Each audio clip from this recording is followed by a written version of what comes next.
1 2 3 आधा पटवारी है हो आधा पटवारी है आधा ये सच में है जाला। दोगली पॉलिसी लाया सराजुल हक लाला ला ला ला ला ला ला ला ला ला ला ला ला ला ला। आधा पटवारी है आधा ये सच में है जाला।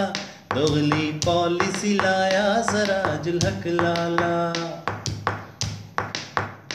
पनामा केस का क्रेडिट भी ये ले लेता है।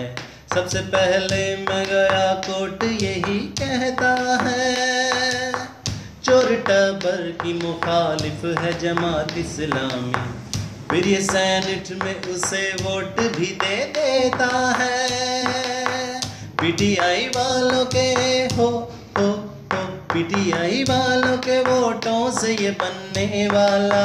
दोगली पॉलिसी लाया सराजुल हक लाला ला ला ला ला ला ला ला ला ला ला ला ला ला। आधा पटवारी है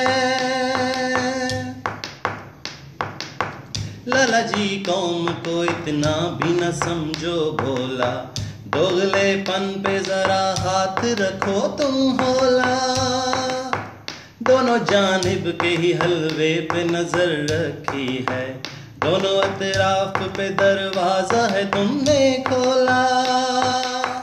दोगली पॉलिसी को हो दोगली पॉलिसी को तुम लगा दो अब ताला।